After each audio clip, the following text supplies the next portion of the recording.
love you, I feel good, you look great, I like you, I can't wait. A first time, a first date, you're so fine. Right, and welcome to the channel. It's our first video, and I'm going to be looking at some big changes in the Welsh private hire and taxi legislation. Public transport's a devolved issue, and Wales have had the opportunity to change taxi regulations for quite some time, quite a few years, but they haven't until now. We've been working very much the same as most of England under the Local Authorities Miscellaneous Government Act, or Local Government Miscellaneous Act. The only place that's a little bit different is London, who have their own legal framework for private hiring taxis. But Wales has now decided to go ahead and bring in their own regulations, and is currently on consultation. You can submit your views up until the 1st of June. The consultation closes on the 1st of June, so in a couple of weeks or so. So this is why I'm starting my channel on Rideshare in the UK and particularly in Wales before I've actually got my private hire licence. And I'm just going to say that if I waited to get my private hire licence, this would all be wrapped up and gone long before I actually get out and drive. The length of time it now takes to get a private hire licence, in Newport at least, is absolutely unbelievable. I'm now into month 7, no, I think it's month 8 of my application. I've still got another month to go before I get my medical at my GP. That's if my GP doesn't cancel again and delay it even more. Once I've got that medical sorted out, it's then going to be maybe another 2 months before my enhanced DBS comes through. So we'll there be looking at 10, possibly 11 months. And there's a real possibility of it taking over 12 months to get a private hire licence in Newport Council. That's unbelievable. And this new act is going to do nothing to help that. In fact, it's going to make it even slower. And as we go through, I'll show you why it's going to be even slower. It's to the detriment of the industry, particularly from a driver's side. It's going to do nothing to encourage drivers into the trade. It's going to do nothing to reduce wait time, and it's going to enhance wait time. And it's just not going to be good at all. Now, when you look at when I first started private hire driving, I mean, I've been in and out of private hire driving for quite some time. I'm now 61. I want to come back into rideshare really just for my last few years before I get my pension. I've got a private pension. I've got a little bit of income coming in. I don't have sufficient for me to live a good life without extra income until I get my state pension. So for the next 5-6 years, a little bit of Ubering will be great for me till the state pension comes through. But as I was saying, I first started in the early 1980s at Birmingham, and it took 2 weeks to get a licence, and you was working. It took about 7 days to get your medical with your doctor at the GP. That was when the NHS was working, and it was very good and very efficient. So it took about 7 days for the medical. I then went down on the Monday before 3 o'clock. You had to go down with your medical, the application form, your driver's licence and your photo. You handed those in before 3 o'clock on Monday, and by 2 o'clock on Thursday afternoon, you'd go back down, pick up your badge, and you'd be working on the Friday. A very quick, nothing like this 10, 11, 12 months till it now is. Even 15 years ago, I think it was about 15 years ago was the last time I did private hire driving and applied for a Hackney carriage licence at the local authority, and that took 6 weeks. And that's a reasonable amount of time. So 6 weeks is acceptable, 11, 12 months is not acceptable. But I'm going to do this, take a look at this change in the legislation in Wales, and I'm going to split it into 2 videos because there's quite a lot on there. There's about 22 questions that are asked. So we'll run through each of the questions and look at what the local authority is proposing. And you'll be surprised at just what the Welsh Government is expecting drivers to train in. So let's move on to our first question. Okay, so question 1 are about the proposed definitions of taxis and private hire vehicles, and also hire and pre-made bookings. So pretty much the same as what's currently happens. Hackney carriage can pick up off the street, they can be flagged down in the street. Private hire bookings can only be taken through an operator, and drivers can only do work through the operator. And that's pretty much as it is now, so nothing really contentious about that. So question 1, we'll just move on and accept that has been okay. So question 2 is about national minimum standards. Local authorities have said they received complaints at passengers not getting satisfied with the standard of taxi and PHV services, private hire vehicle services. Common complaints include cancelled bookings, taxi drivers refusing to take a passenger, overcharging, drivers making inappropriate conversation, and or being rude to passengers or other road users, and drivers being unwilling to meet the needs of disabled passengers. So what the Welsh Government is proposing to do is to have in force a set of national minimum standards by which all local authorities have to meet. And that's great. I think that's ideal, because at the moment you've got various levels of training. Some councils you can get licenses just basically turning up and handing your stuff over. Others you have to go through a whole process of training and examinations, even to be a private hire driver. And this is why we get in some situations. If I went to a Vine council, I'd be up and working within about 4 weeks. Newport Council could be a year, don't know. I'm up to 7 months, 8 months, maybe 10 months or longer, because I'm so slow. I don't know why, but part of that is possibly because as a Newport driver you have to go through a few more hoops than say to a Vine or Monmouthshire. So the local government is Welsh Government is proposing to have a set standard. So I'm asking you for your comments on that. Do you agree with the proposals about introducing national minimum standards which apply to all taxis and PHV drivers, operators and vehicles in Wales? And I think yes, but I think they need to go farther than that. I think it needs to be like Transport for London, and I think that Transport for Wales needs to take over the licensing of private hire drivers. It needs to be taken out of the hands of the local council, and they need to streamline and speed up the process of getting drivers through and badged and plated. And that can be a lot easier done when it's in the hands of Transport for Wales than leaving it into the hands of local authorities. Now with Hackney carriage drivers or the taxi drivers, you probably have to keep them in local authorities for 2 reasons. One is the local knowledge test. Hackney carriage drivers have to have the local knowledge. And the second one is, unless this law is proposed to change it, local authorities have the power to restrict the number of Hackney carriage vehicle licences that are issued. They can't do it to private hire vehicles, but they can to Hackney carriage vehicles. So for those 2 reasons, Hackney carriages is probably best served by the local authority. But for private hire drivers and private hire vehicles, I think it'll be a lot faster, a lot better, a lot more streamlined, much more equal if it's all done through Transport for Wales. And once you get your licence, your private hire licence, you can work anywhere in Wales. You're not restricted to the local authority.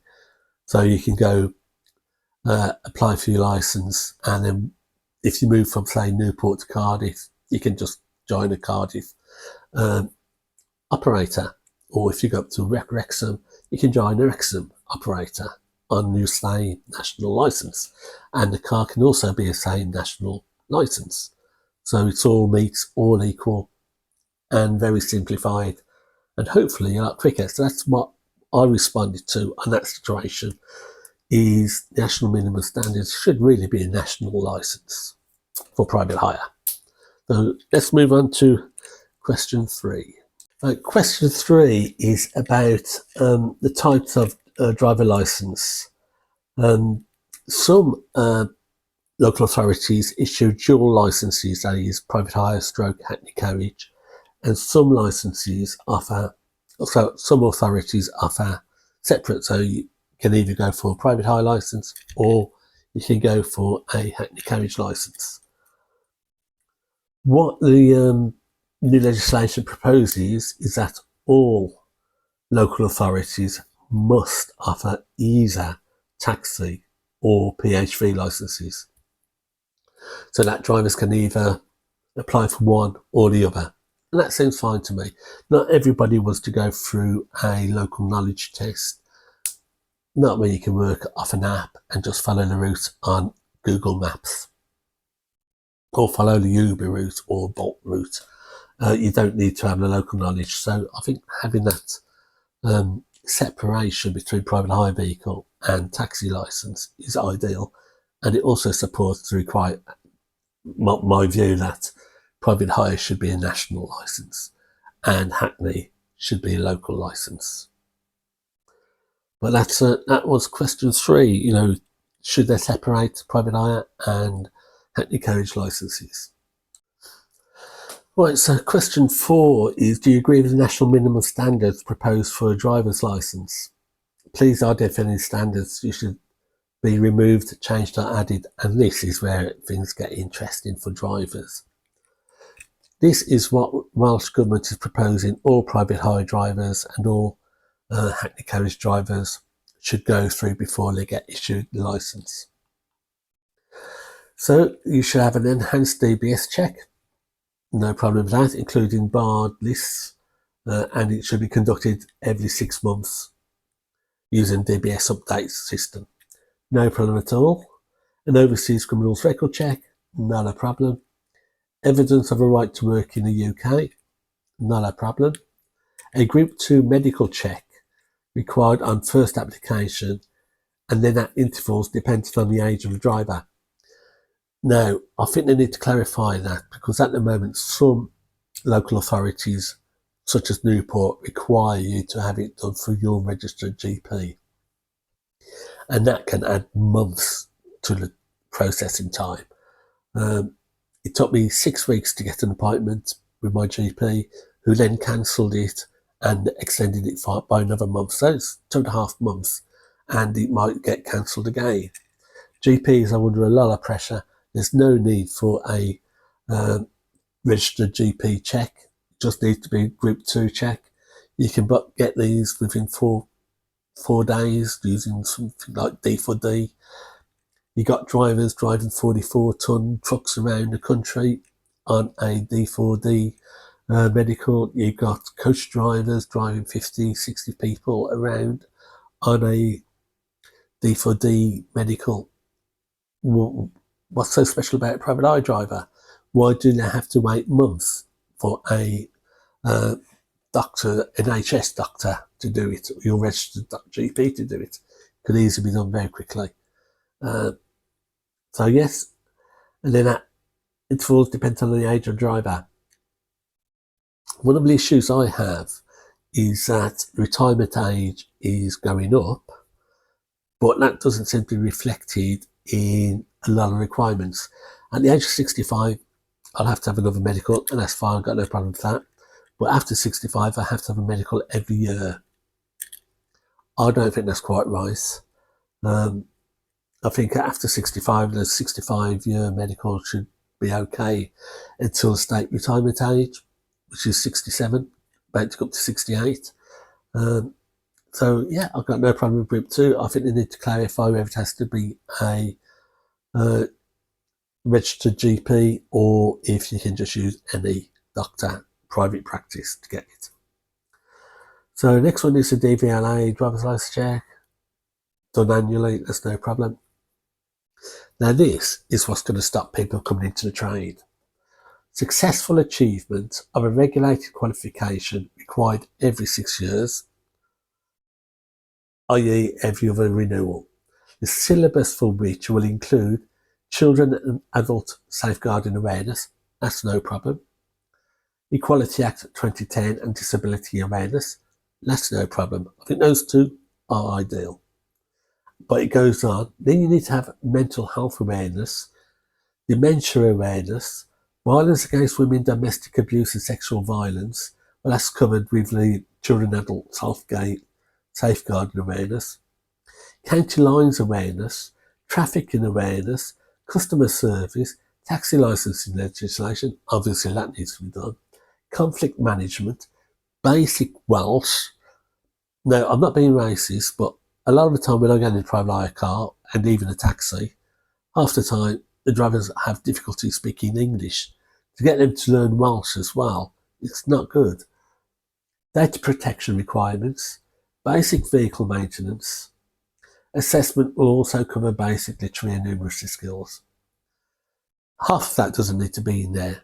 It doesn't, and unless you're going to get caught out by that, you need to put in your own response and say what needs to be done. Children and adult safeguarding, that's fine. Equality Act and disability, that's fine. Taxi legislation, that's fine. Data protection, probably.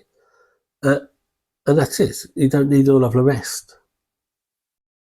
So we go on. For a taxi driver, dual licence, a theory test will include basic information on running a business. So now you've got to do a business course as well.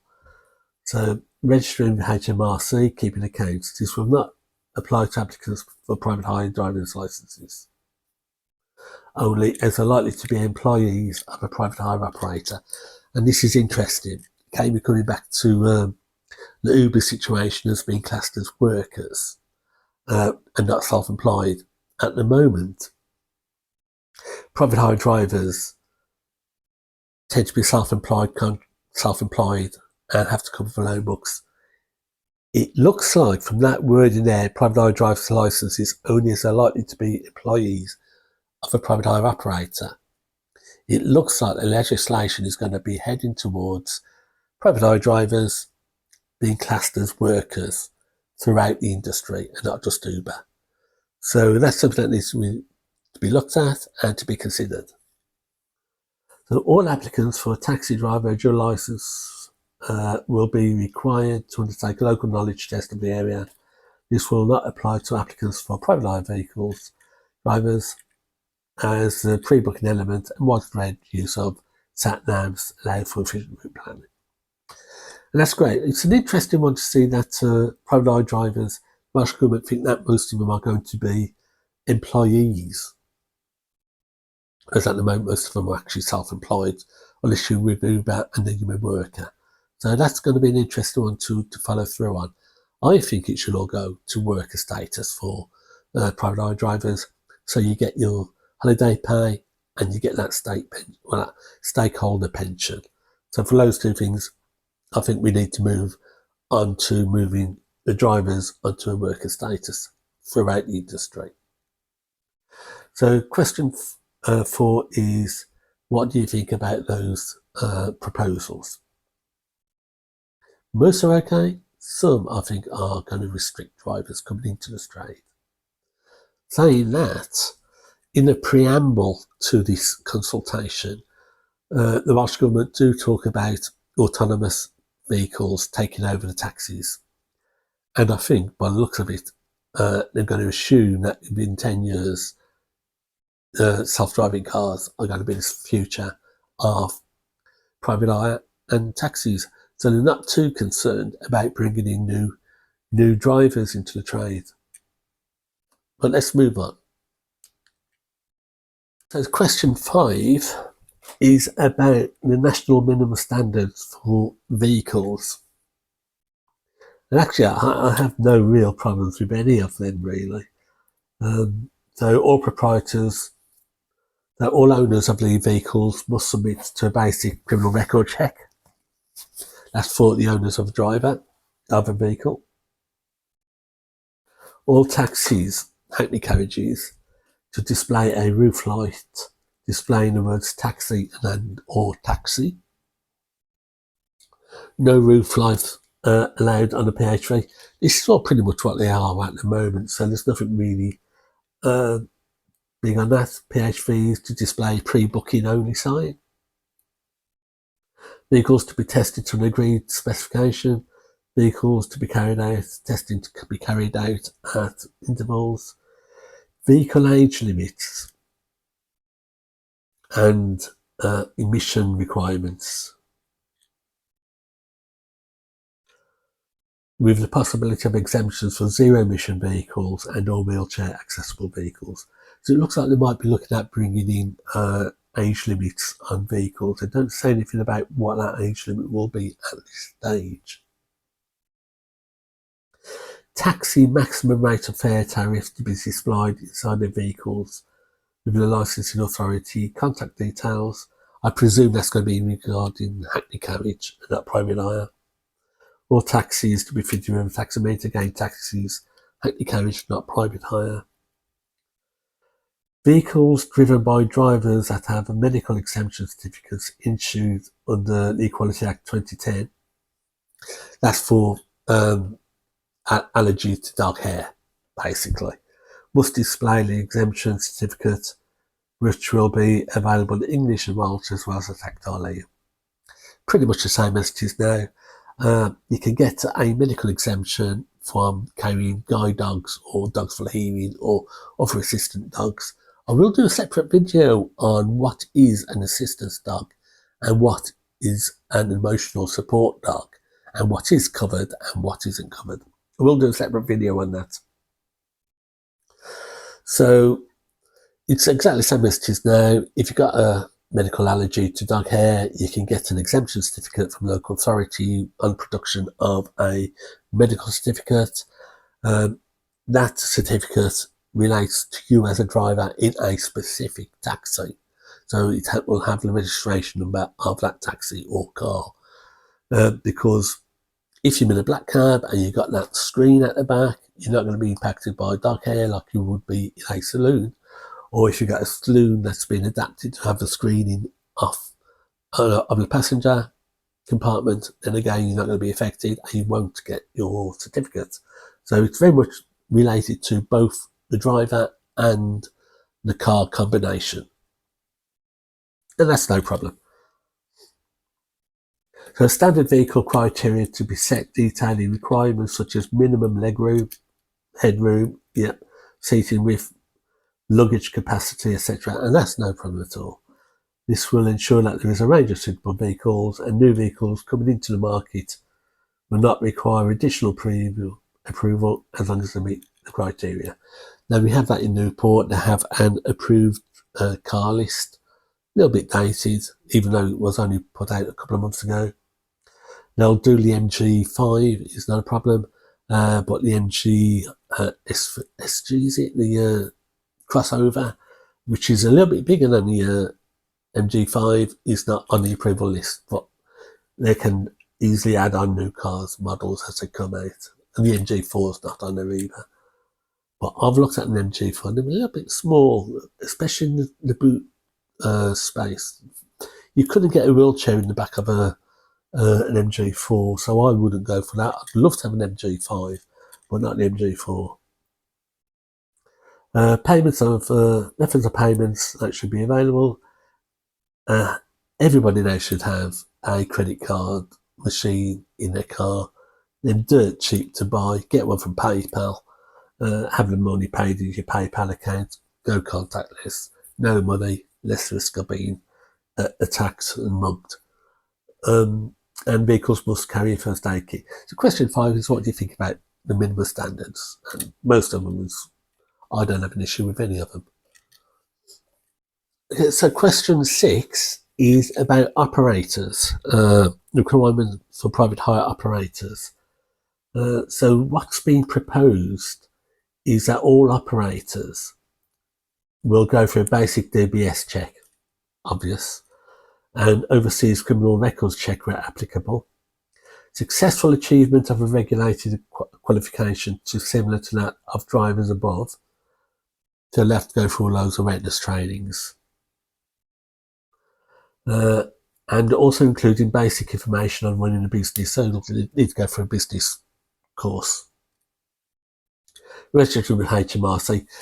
Thing to remember now is that when you go for your renewal, you do have to submit even as a driver, a HMRC tax code to check that you are paying tax. and if you don't provide that code, they'll turn down your license request renewal. Don't have to do it on first application, but on renewal you do. So keeping accounts will need to be covered. This could also be extended to requirement that at least one designated operational member of staff has achieved the qualification. Consideration could also be given to sole operator drivers undertaking less onerous training. I think that's important regarding private eye operators. I think there's room to have two types of license. A micro license for owner operators of 1 and 2 cars, and then the main operator's license. And I say that for planning reasons. Most of the local authorities, at least in England, if you are an owner operator with a private hire operator's license and only running 1 or 2 cars, you don't need planning permission. You can run it from your home, there's no problem. It's only when you go over 2 cars that you need planning permission. And I think it would be good to have a micro private hire operator's license to allow for local authorities to set in place a delegated powers to planning officials to say no license, no planning permission required for that micro license. And I think that will streamline a lot of applications and will encourage a lot of private hire drivers to get their own licenses and build up their income and their own customers. And I think that will go well. So that's training. So operators to ensure that all staff that have responsibility for taking bookings and dispatching vehicles have a basic criminal records check. So telephone operators will need to go through CRB and they must maintain records of such checks. Operators must have in place a policy for determining the suitability of their staff, i.e. what criminal offences they would consider as relevant, and how they would assess applicants through criminal records. Right, operators to maintain a register of complaints and should publish details on how customers can make a complaint on any website, booking app, or in any booking office. Now, operators must notify the licensing authority within 48 working hours of any dismissal of a driver in connection with unsatisfactory conduct with driving a taxi or private hire vehicle. These are pretty much all standard anyway now. They're just being moved over from the Local Government Miscellaneous Act into a Welsh Act. So operators to provide a documented policy to the satisfaction of the licensing authority on how they will have regard for passengers with additional needs, such as disabled passengers and unaccompanied children. Operators should also nominate at least one suitably trained member of staff responsible for overseeing compliance with this policy. Most businesses will have the compliance officer that will deal with vulnerable passengers, so that's not a problem. So really, I mean, question 6 is pretty much okay, it's fairly straightforward. I would quite like to see a micro private eye license introduced. That would be quite nice to make it easier, especially at planning stage, for an owner to set up his own little airport transfer business or goes directly to the council and get their own school contract. Drivers who do school contracts through private hire operators normally lose at least 30%. The operator will keep 30% for their own profit. And if the driver can go directly to the council schools and get their contract direct, it would be so much better for them. So question 7, local standards. Beyond the national minimum standards which we've just talked about, do you think local authorities should have discretion to have additional local standards and requirements for drivers, vehicles and operators in their area? If yes, do you think they should cover things like mandating particular safety technologies, livery and branding, use of Welsh language, rule check accessible vehicles, vehicle emissions, or anything else? My answer to that is no, because I want to see a national driving licence and national vehicle licence coming in place for a private hire side of the transport. And that way, when you get your licence from one, it goes in for all of Wales. And that really should be the way forward for transport for Wales. One of the things that we might cover it later on is at some stage Wales is going to be changing the bus models to very much like London and Manchester, which is a franchise model, and their rural areas are covered by taxi buses, and there's a taxi bus system where you can run a taxi as a bus. And I think having a national private hire driver licence and a national private hire car licence, which allows you to work anywhere, could benefit that in the future when bus systems change to the franchise model. But that's it. I don't think there should be any additional local standards. I think it should all be done to one standard, and everybody then has a fair shot. So question 8 is where I put in my arguments for a national private hire licence scheme. It's local licensing administration. We do not see any reason to move away from local approach licensing. Our proposal is that administrative decision making and licensing issuing functions for taxi and private hire vehicles will continue to be performed by local authorities. Some local authorities just are not fit for purpose, including Newport. If it's taking 10, 11, 12 months to get a private hire licence, you've got a problem. And that problem lies with the local authority as being not fit for purpose. So I think it should all be taken into national hands. Private hire licence should be taken into national hands. And then the taxis and hackney carriages can be dealt with locally because you've got that local knowledge test need. And also local authorities can control the numbers of hackney carriages, but they can't control the number of private hire vehicles. So for those two reasons, hackney carriages stay in local authority hands, private hire licences taken out, given to Transport for Wales, and made national and streamlined and speeded up. That's my view for question 8. Still on question 8, just seeing this part, taxi and private hire vehicles would be permitted to obtain a licence in more than one local authority area. Why would you want to do that? Although taxi and private hire drivers will continue to be allowed to undertake pre-booked work outside the area in which they are licensed. So why do you want to go through multiple channels and get multiple licenses if you carry on working in other areas anyway? When working, a driver must display the relevant local badge to match that of the vehicle they are driving. Licensing requirements such as medical certificates, DBS certificates, etc. would not need to be repeated if local authorities improve the data sharing capabilities as discussed below. So getting that second licence will be a lot cheaper because you won't have to do a DBS again and you won't have to do medical again. But if that's the situation, why not just make it national? Why doesn't Transport for Wales operate the same way that Transport for London does and just operate a nationwide licence? So much easier. So we're on to question 9, and this is about enforcement against drivers and vehicles licensed by another local authority. At the moment, only the local authority of the car and driver has to be licensed by the same authority, and they have to drive with an operator of the same authority. It's a holy trinity. It's a car, licence, and operator, all by the same authority to make it legal. And only officials from that local authority can enforce regulations.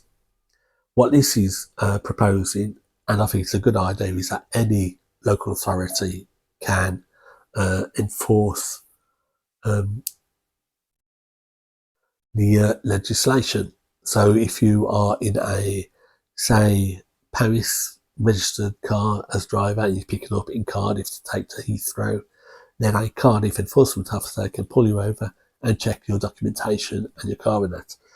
And I think that's a good idea. The problem is, of course, some areas have, if it proposes that local authorities can have their own situation of different standards, then if Paris has a lower standard, say they don't require X, Y, and Z in a car, but Cardiff does, and a Cardiff enforcement officer pulls over that Paris car, and because they've got different requirements, where does the driver stand? Should it be a Cardiff standard car, or should it be a Paris standard car? And this is why I think you've got to have a set national standard, not a minimum standard, but a set national standard. So everybody's on the same card. So the last situation of question 9 is, should licensing authorities and licensing enforcement officers be able to enforce other cars and other drivers from other local authorities? I think so, provided it's all on the one level standard playing field.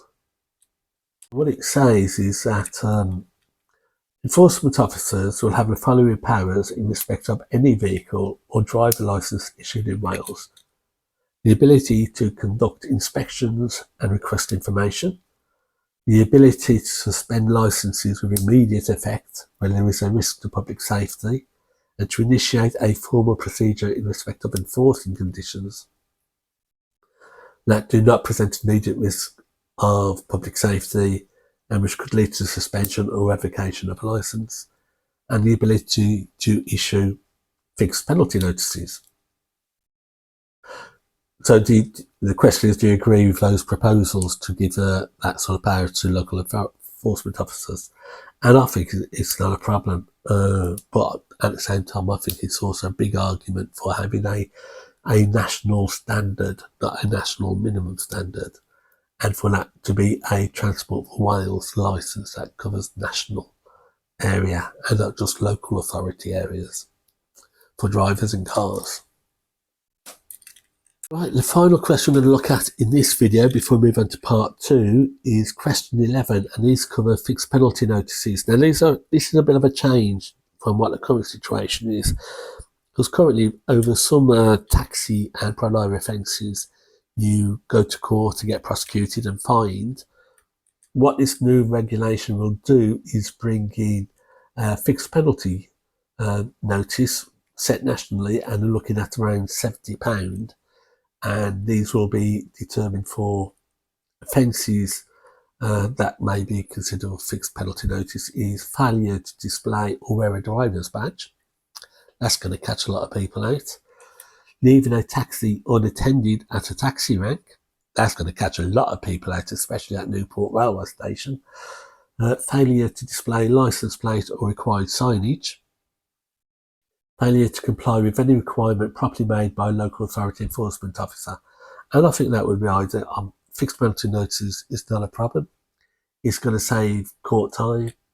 It's going to make things quick and proposed, and they could even them proposing a discount for early payment. You know what the situation is when you're driving a car, private eye, you wear your badge and you display your licences.